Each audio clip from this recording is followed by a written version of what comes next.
ఏంటో మీరు కూడా చూడండి. కేరళ కొల్లాం జిల్లా కరువలూరు గ్రామంలో శ్యామ్ అబ్రహం సోఫియా ఇద్దరు పక్కపక్క ఉండేవారు. కొట్టాయంలో డిగ్రీ చదువుకున్నారు.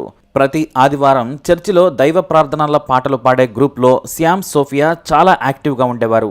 ఆ పాటలు పాడే క్రమంలో ఇద్దరు ప్రేమలో పడ్డారు.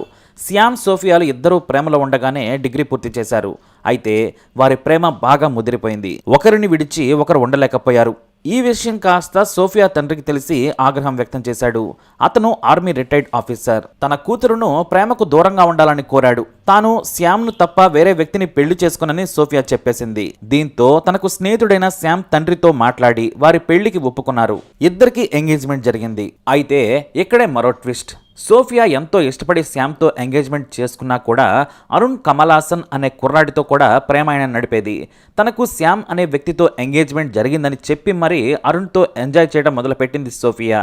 ఇక ఈలోపు ఎంఎస్సీ ఎలక్ట్రానిక్స్ కూడా పూర్తి చేసింది సోఫియా. చదువులో చాలా చురుకు కావడంతో ఆమెకు క్యాంపస్ సెలక్షన్స్లోనే తిరువనంతపురంలోని ప్రముఖ ఎంఎన్సీ కంపెనీలో ఉద్యోగం వచ్చింది.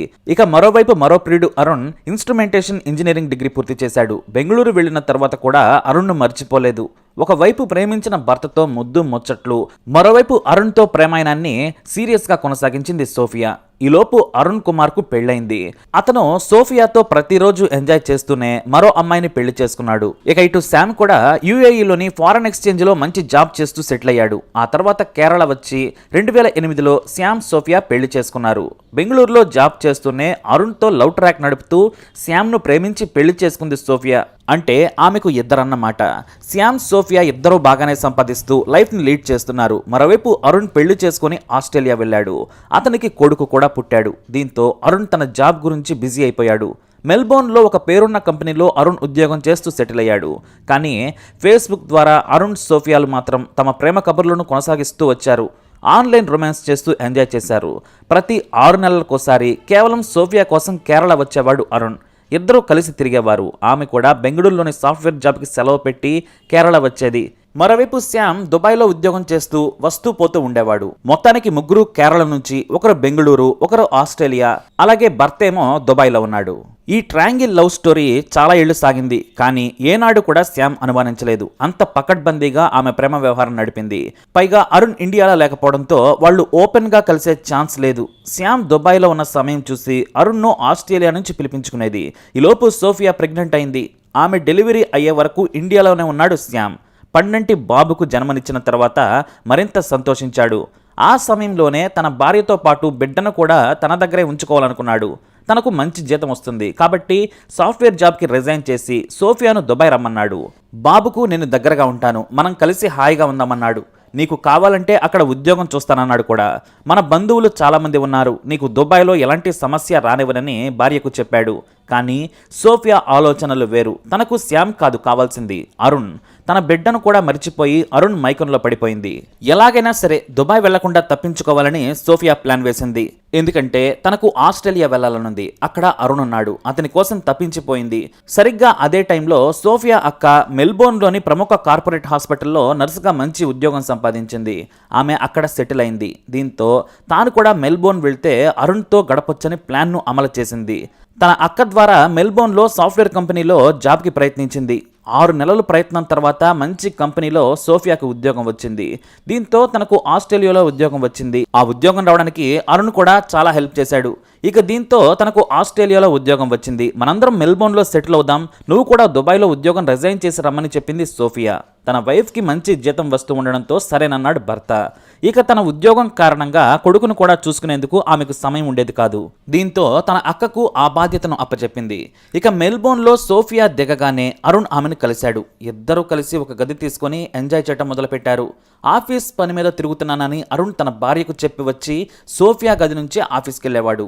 అతని భార్యకు ఆమె కొడుకు, అతని స్కూల్ తప్ప మరొకటి తెలియదు.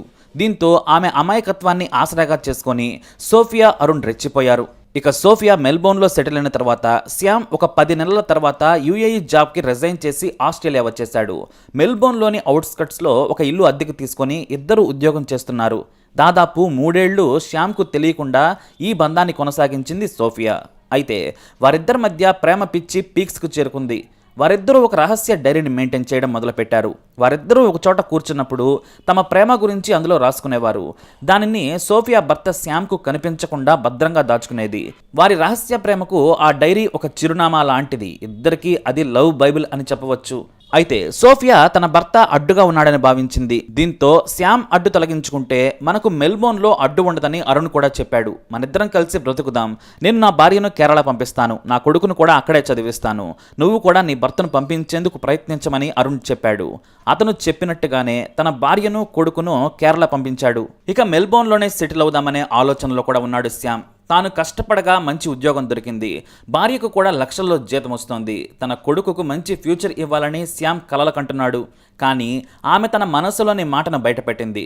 నువ్వు కేరళ వెళ్ళమని చెప్పకుండా మనం కేరళ వెళ్దాం, ఇక్కడ లైఫ్ బిజీగా ఉందని సోఫియా చెప్పింది. కానీ శ్యామ్ మాత్రం నువ్వు ఇంట్లో ఉండి బాబును చూసుకో, ఇంకా ఎన్నాళ్ళు మీ అక్క మన కొడుకును చూసుకుంటుంది, నువ్వు ఇంట్లో హాయిగా ఉండు, నేను సంపాదిస్తాను, ఇల్లు కొనుక్కుందాం, ఇక్కడే సెటిల్ అవుదాం అని చెప్పడంతో సోఫియాకు మతిపోయింది. ఇక లాభం లేదని శ్యామ్ని చంపాలని అరుణ్ సోఫియా మాట్లాడుకున్నారు. ఇంట్లో ఫోన్లో మాట్లాడితే అనుమానం వస్తుందని ఫేస్బుక్ మెసెంజర్ యాప్లో చాట్ చేసుకునేవారు. అయితే తానే శ్యామ్ని చంపుతాను, నువ్వు టెన్షన్ పడకని చెప్పాడు అరుణ్. సోఫియా చెప్పిన డీటెయిల్స్ ప్రకారం శ్యామ్ జూలై 2015న లాలో రైల్వే స్టేషన్ దగ్గర కారు దిగడానికి డోర్ తీయగానే దాడి మొదలుపెట్టాడు అరుణ్. మెడ మీద గట్టిగా కొట్టాడు. ఆ తర్వాత తన చేతిలోని రాడ్తో కూడా తలపై బాదాడు.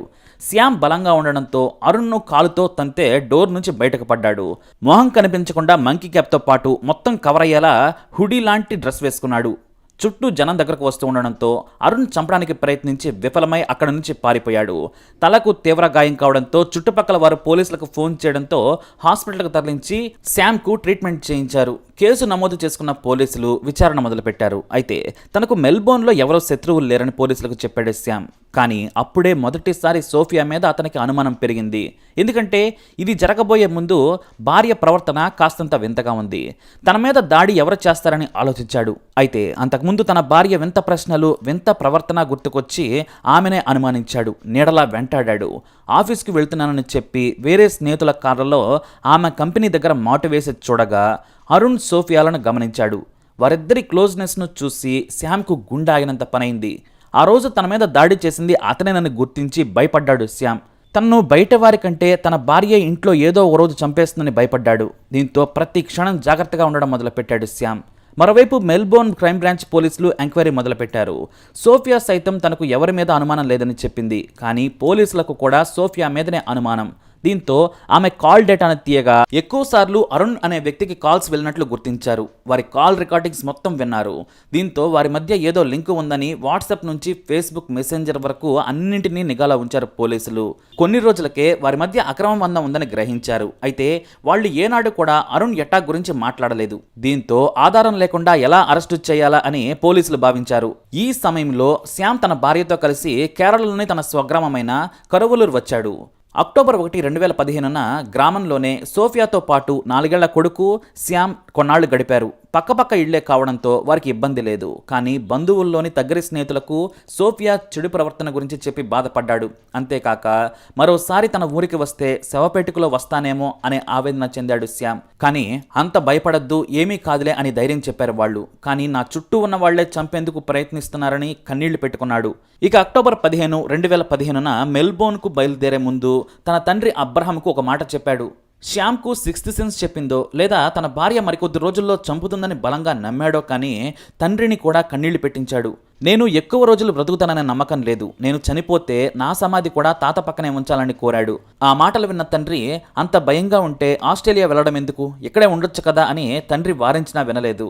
నా బిడ్డను చూసుకుంటూ కొన్నాళ్ల పాటు ఉంటాను, ప్రేమించిన అమ్మాయి మోసం చేసింది, పరువు పోయింది, నాకు జీవితం మీద విరక్తి వచ్చింది డాడీ, ఏది జరిగితే అది జరిగింది, ప్రపంచంలో ఏ శత్రువు నుంచైనా తప్పించుకొని పారిపోయి బ్రతకొచ్చు, కానీ భార్య పగబడితే మాత్రం చావు నుంచి తప్పించుకోలేం డాడీ అంటూ విమానం ఎక్కేశాడు శ్యామ్. మరోవైపు నవ్వుతూ ఆప్యాయతలు చూపిస్తూ సోఫియా కూడా బయలుదేరి వెళ్లిపోయింది. సరిగ్గా 3వ రోజే అంటే అక్టోబర్ 18న సాయంత్రం సైనైడ్ను సోఫియాకి ఇచ్చాడు అరుణ్. అదే రోజు రాత్రి పడుకునే ముందు శ్యామ్కు ఆరెంజ్ జ్యూస్లో కల్పించింది.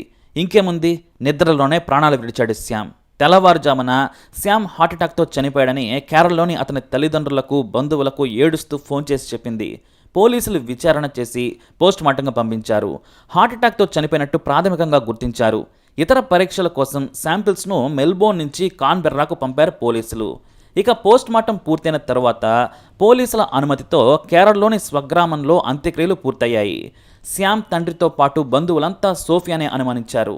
కానీ గొడవ చేస్తే ఇక్కడే ఉండిపోతుంది. మన దేశంలో కంటే కూడా ఆస్ట్రేలియాలో ఆమెకు ఆమె ప్రియుడికి తొందరగా శిక్ష పడుతుందని భావించారు. అంత్యక్రియలు పూర్తయిన తర్వాత వారం రోజులకే మళ్ళీ తన 4 ఏళ్ల కొడుకు అక్క దగ్గర ఒంటరిగా ఉన్నాడు, నా జాబ్ కూడా పోతుందని మెల్బోర్న్ వెళ్లిపోయింది సోఫియా. అయితే ఆమె వెళ్ళాక తమ కొడుకు మృతిపై అనుమానం ఉందని, సోఫియా అరుణ్లు చంపి ఉంటారని మెల్బోర్న్ పోలీసులకు డైరెక్ట్గా మెయిల్ పెట్టారు పేరెంట్స్. అప్పటికే పోలీసులు ఆ యాంగిల్లో విచారణ కూడా మొదలుపెట్టారు. ఇక ఎప్పుడైతే సోఫియా మెల్బోర్న్లో దిగిందో మరోసారి ఆమె దేశం విడిచి వెళ్లకుండా ఎయిర్పోర్ట్ని అలర్ట్ చేశారు పోలీసులు. మరోవైపు అరుణ్ని కూడా నిఘా లిస్టులో పెట్టి ల్యాబ్ రిపోర్ట్ కోసం వెయిట్ చేస్తున్నారు. సరిగ్గా కొద్ది రోజుల తర్వాత శ్యామ్ బాడీలో అలాగే లివర్లో సైనైడ్ ఆనవాళ్లు ఉన్నాయని కాన్బెర్రా నుంచి మెల్బోర్న్ పోలీసులకు సమాచారం అందింది. ఆ వెంటనే ఒకే గదిలో ఉండి ఎంజాయ్ చేస్తున్న సోఫియాను, అరుణ్ను అరెస్టు చేశారు పోలీసులు. వారి పాస్పోర్ట్లను స్వాధీనం చేసుకుని వీసాను కూడా రద్దు చేశారు. దేశం దాటి పారిపోకుండా నిషేధం విధించారు. మొదట తాము అమాయకులమని సోఫియా, అరుణ్ చెప్పినా వారి మధ్య అంతకు ముందే ఉన్న ఫేస్బుక్ మెసెంజర్లో చాట్తో పాటు హత్య తర్వాత కూడా వారిపై నిఘా పెట్టిన డేటాను మొత్తం చూపించారు. రొమాంటిక్ చాట్ నుంచి ఫోటోల వరకు అన్నింటినీ ముందుంచి విచారించగా మొత్తం ఒప్పుకున్నారు. కాలేజ్ డేస్ నుంచి శ్యామ్ను ప్రేమించినా తనకు అంతకంటే అరుణే ఎక్కువగా నచ్చాడు. అందుకే తాను అరుణ్తోనే ఈ జీవితం మొత్తం గడపాలనుకున్నానని చెప్పింది. ఇక నా భార్య కంటే నాకు సోఫియానే ఇష్టమని, మాకు అడ్డుగా శ్యామ్ ఉన్నాడు, అందుకే శ్యామ్ని అడ్డు తొలగించుకోవడానికి చంపామని చెప్పాడు అరుణ్. ఇద్దరి మధ్య రహస్యంగా రాసుకున్న ప్రేమ కవితల డైరీని పోలీసులు స్వాధీనం చేసుకున్నారు. ఈ హత్య గురించి తెలిసి విక్టోరియా సుప్రీంకోర్టు జడ్జి షాక్ అయ్యారు. Can you hold me tight, I want to drip away in your love అని సోఫియా రాస్తే దాని కింద అరుణ్ ఇలా కవిత రాశాడు. Your the best match for me, but what to do, I'm sure that one day you will be mine అంటూ అరుణ్ రాసుకొచ్చాడు. వాటిని చదువుతూ మీరు చేసిన నేరం మీకు తెలుస్తుందా అంటూ చీ కొట్టారు జడ్జ్. నీకు మంచి భర్త కొడుకు ఉన్నాడు, నీకు కూడా మంచి భార్య కొడుకు ఉన్నారు, ఉన్నత చదువులు చదివారు, దేశం కాని దేశం వచ్చి ఇలా హత్య చేస్తారా అని ప్రశ్నిస్తే వారి నుంచి సమాధానం లేదు. ఈ కేసు గురించి ది ఏజ్ అనే పత్రిక ప్రముఖంగా రాసింది. ఇక మీది ప్రేమ కానే కాదు, నీకు నిజంగా అతని మీద ప్రేమ ఉంటే భర్తకు విడాకులు ఇచ్చి నీకు నచ్చినట్టు బ్రతకొచ్చు, అది చట్టసమ్మతమే కాదు, సమాజం కూడా హర్షిస్తుందని జడ్జి తన తీర్పును వెలువరించారు. అమాయకుడిని నమ్మించి ఘోరంగా చంపి అబద్ధాలాడినందుకు సోఫియాకు 22 ఏళ్ల కఠిన కారాగార శిక్ష విధిస్తున్నానని చెప్పారు జడ్జ్. అలాగే సైనైడ్ను కొని హత్య చేయించినందుకు, అంతకుముందు శ్యామ్పై హత్యాయత్నం చేసినందుకు గాను 27 ఏళ్ల కఠిన కారాగార శిక్ష విధించింది విక్టోరియా సుప్రీంకోర్టు. కేవలం 3 ఏళ్లలోనే వారికి శిక్ష పడడం విశేషం. కోర్టు తీర్పు తెలిసిన తర్వాత శ్యామ్ తల్లిదండ్రులు, బంధువులు ఆనందం వ్యక్తం చేశారు. ఇక తన కూతురు చేసిన పనికి ఆ ఇంటి పక్క నుంచే వెళ్లిపోయాడు ఆమె తండ్రి. ఇలా ట్రయాంగిల్ లవ్ నుంచి అక్రమ మందం వరకు సోఫియా చేసిన ఘోరాలు దేశం కాని దేశంలో చెప్పకూడి తినే పరిస్థితి తీసుకొచ్చాయి. ఇక సోఫియా జైలు నుంచి బయటకు రావాలంటే 2037 వరకు వెయిట్ చేయాల్సిందే. పై కోర్టులకు వెళితే జీవితాంతం జైలులోనే గడపాల్సిన పరిస్థితి కూడా రావచ్చని పోలీసుల ముందే హెచ్చరించారు. మరి ఈ ట్రయాంగిల్ లవ్ స్టోరీపై మీ అభిప్రాయం తప్పకుండా కమెంట్ ద్వారా తెలియజేయండి. అలాగే ఇలాంటి ఇన్ఫర్మేషన్స్ కోసం వీడియోని లైక్ చేయండి, షేర్ చేయండి, మా ఛానల్ సబ్స్క్రైబ్ చేసుకోండి.